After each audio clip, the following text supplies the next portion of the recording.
Hello, this is Wiki the Alien, and this is Gwen the Ducky, and welcome to yet another episode of the Ducky Alien Files. Tonight we're going to be covering the man in the myth known as Rasputin.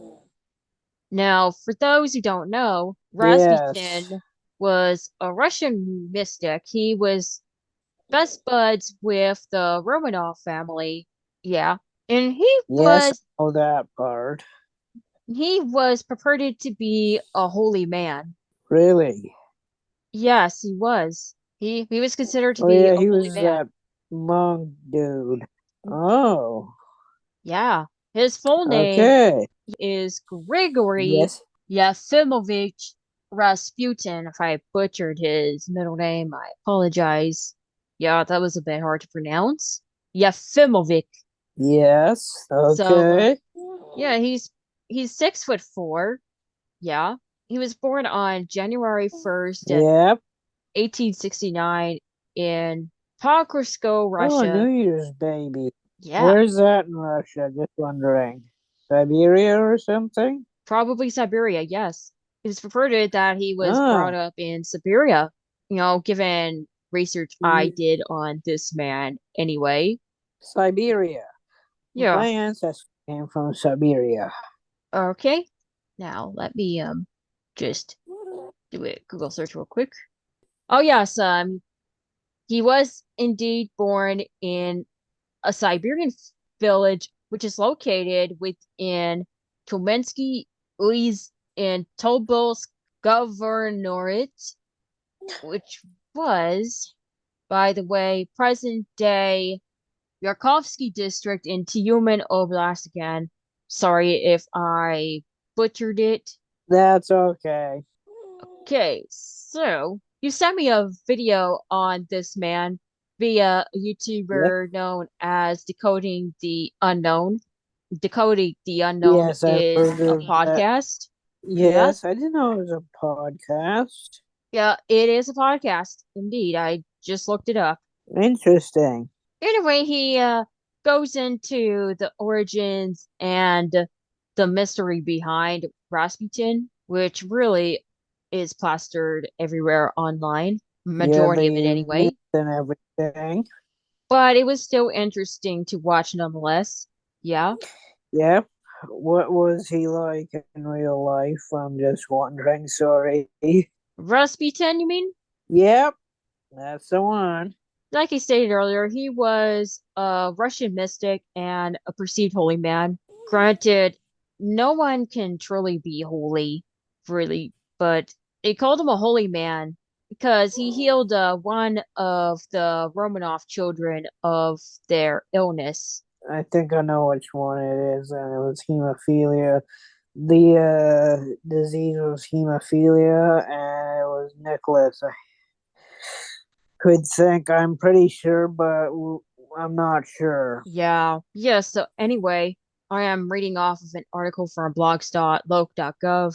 He underwent a religious conversion as a teenager, and he later became a wandering, quote unquote, holy man and a self proclaimed mystic and healer. His religious fervor combined with his personal charisma brought him to the attention of some of the Russian Orthodoxy and senior members of the imperial family, who introduced Rasputin to Tsar Nicholas II and Tsarina Alexandra in 1906. By Yes, 1908, he had won favor with the Tsar and Tsarina through his ability to stop the bleeding of their son Alexi. Alexei, who suffered from hemophilia. Yeah, so he basically healed him of hemophilia. Now, how Yep. did Rasputin heal Alexei from his hemophilia?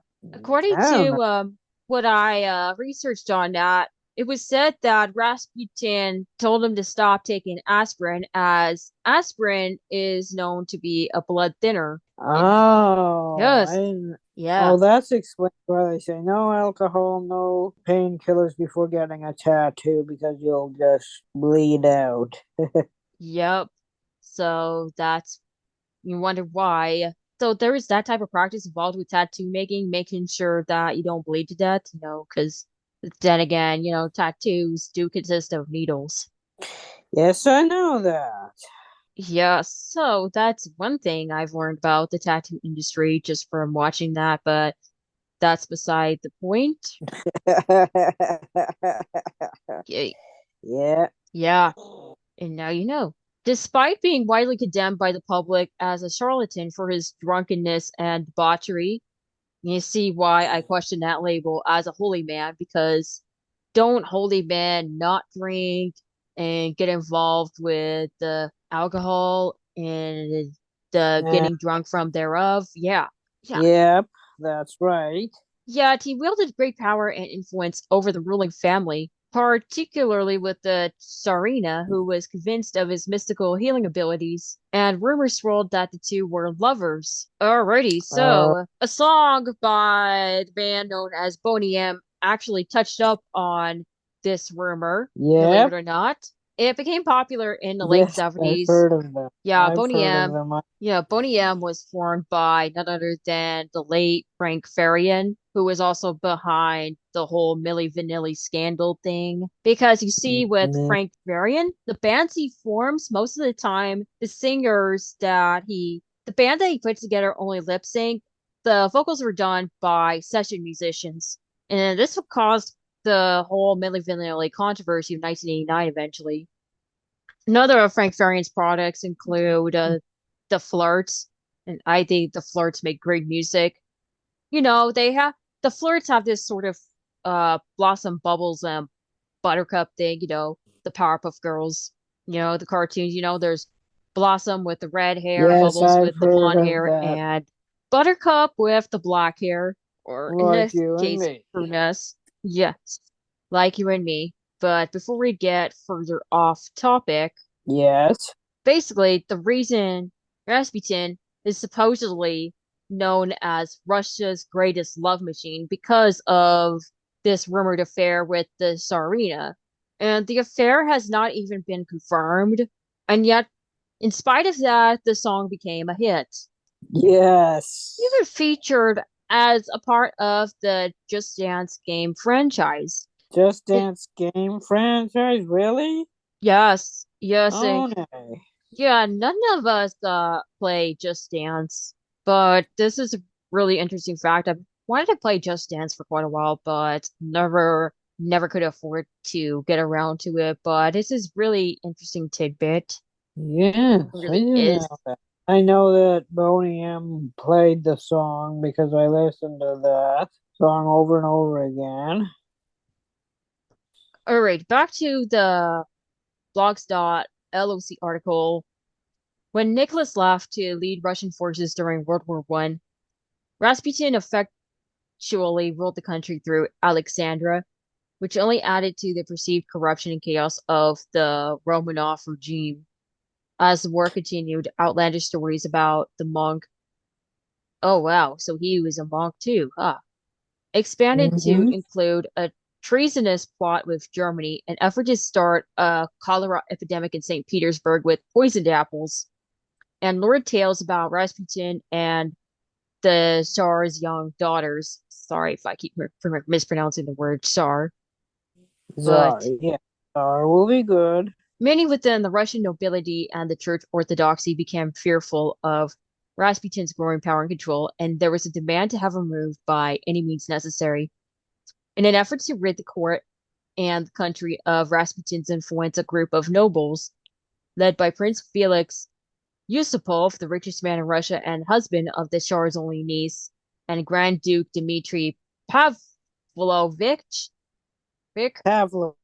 thank Yeah. you, Pavlovich, the Tsar's first cousin, plotted the monk's demise. Oh my God. Lord have mercy. Lord have mercy. Oh God.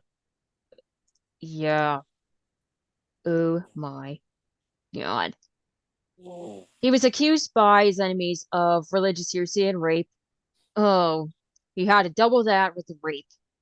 Was suspected of exerting undue political influence over the Tsar and was even rumored to be having an affair with the Tsarina, like is stated earlier.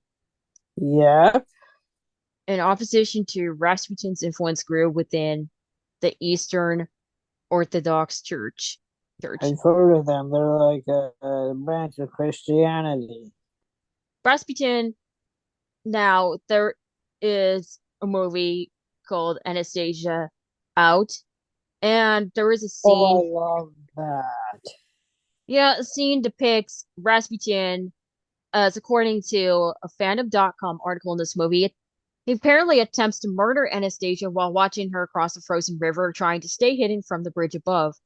He tosses his reliquary aside with fury as his passion to kill the young girl with his bare hands consumes him. So basically, this movie is depicting him as a murderous creep, when in fact, that was not the And a case demon. that we know of. So That's I don't know right. where the creators of that movie got the idea of, but The then, myth.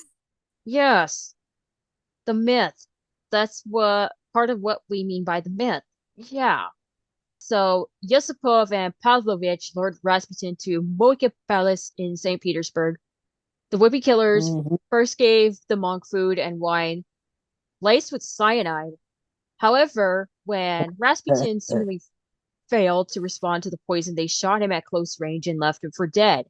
In spite of these murderous measures, Rasputin revived shortly thereafter and made an attempt to flee the palace grounds, only to be intercepted by his assailants, who shot him again and viciously beat him. They then bound Rasputin, who was remarkably still alive, and threw him into the freezing Neva River.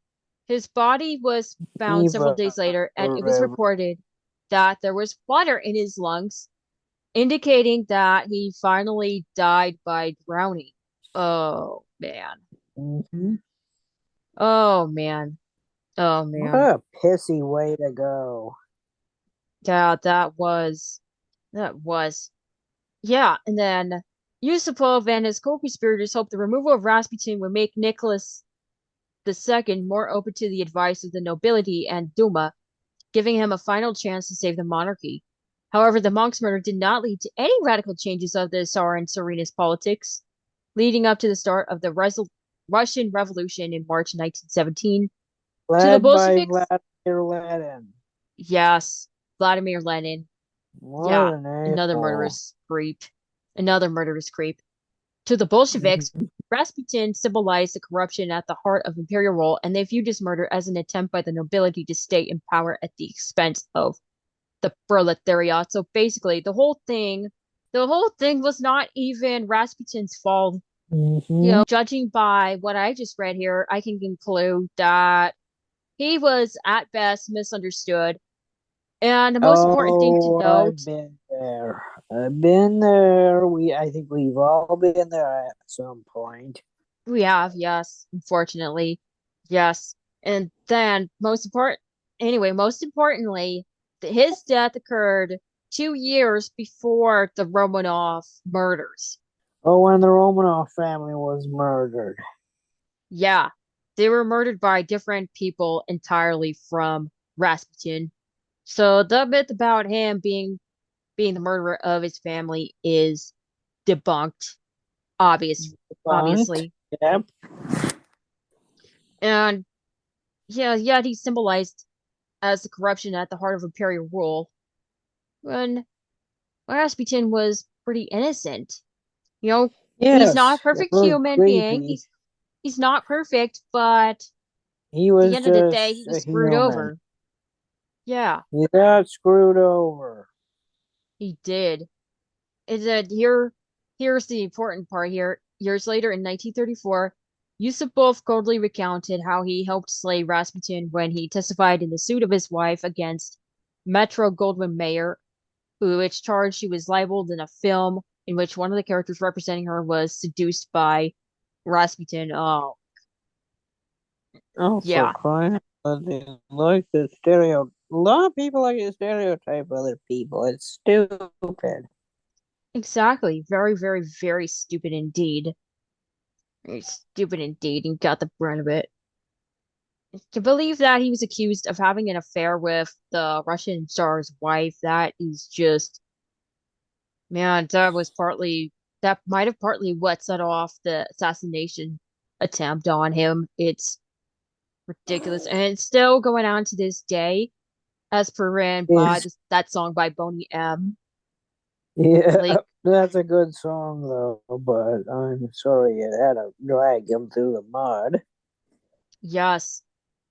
And most importantly here, and I keep using most importantly very loosely at this point, the narrative of his death is largely based on Prince Yusupov's published memoirs and has Rasputin being poisoned with cyanide, shot, bludgeoned, and finally drowned.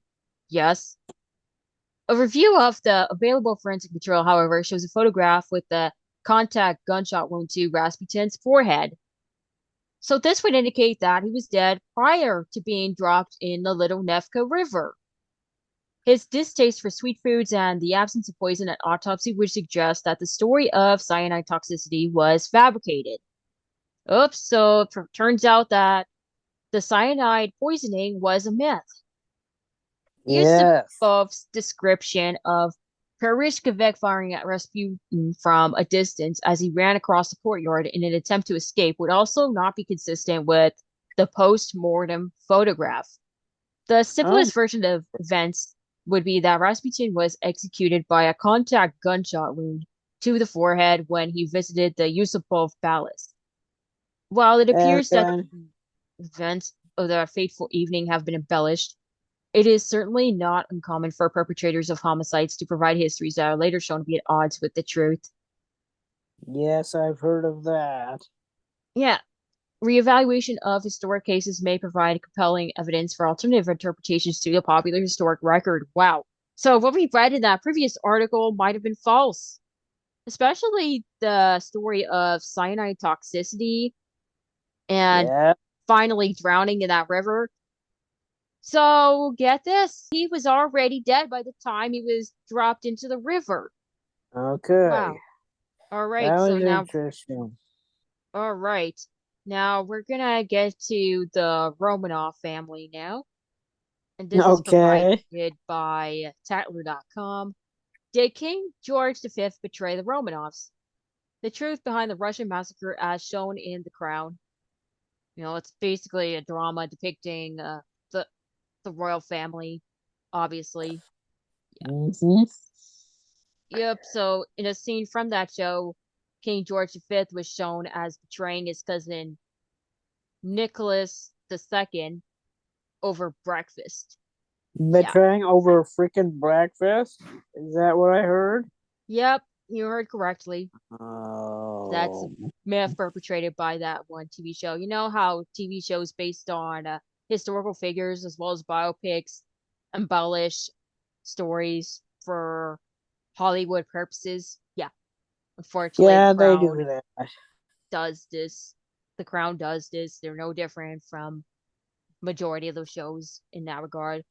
I Neither of us watched it either. We're just speculating at best. So Yes, they yeah, do embellish or water down, depending on the story. great. So The Crown season five, though, so this is particular to season five of the show, okay, has faced criticism over his historical inaccuracies. Surprise, surprise, with TV critics and royal experts alike accusing the show of damaging the reputation of King Charles III with half truths and falsehoods. But there is one event depicted on screen that is undeniably rooted in fact: the murder of the Romanovs, the last imperial family of Russia. Yep. They were the final Hmm. imperial family of Russia, before their murder. And There's then Lenin came into play. Yeah, this is the meat and bones of that article that relates to this video.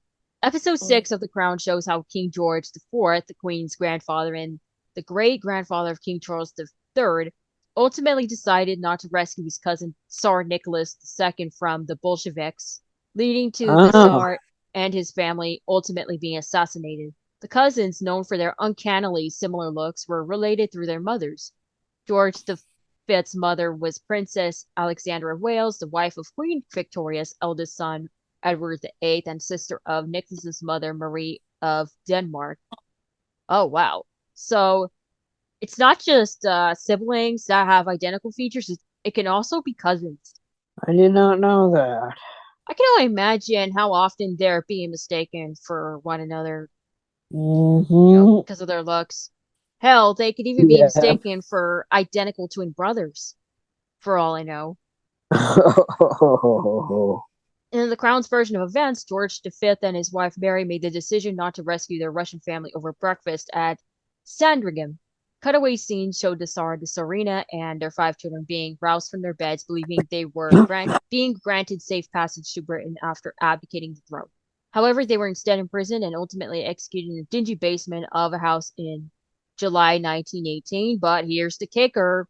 In reality, King Yes. George V's decision against giving a lifeline to the Romanovs was made over several weeks in 1917. His initial resolve to rescue his Nicholas II was ultimately undermined by his jittery private secretary, Lord Stamfordham, who expressed concern that granting the family asylum would only fuel the growing Republican movement in the UK.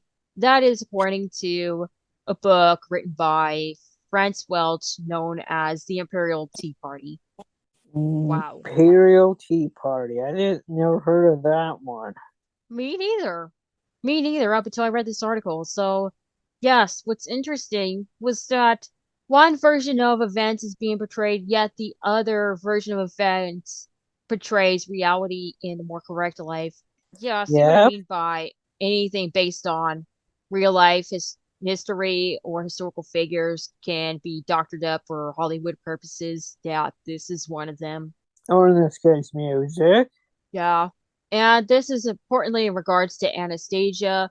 Granted, there was a woman posing as the long lost Anastasia, but obviously it turned out that Anastasia was among the rest of the Romanov family that were assassinated. Yes, I know that. Didn't know where I think their bodies were buried in Africa or something. I don't know, but that's what I thought I heard from a documentary one time. Oh, I highly doubt that. There's no way they could have been buried in Africa, of all places. Yeah, that's a little strange. Yeah, That's another yeah. doctoring. So History Extra further explains the risk helping the Romanovs pose to British stability. Nicholas the Bloody, notorious for his repressive response to a peaceful protesters in St. Petersburg on Bloody Sunday, 1905.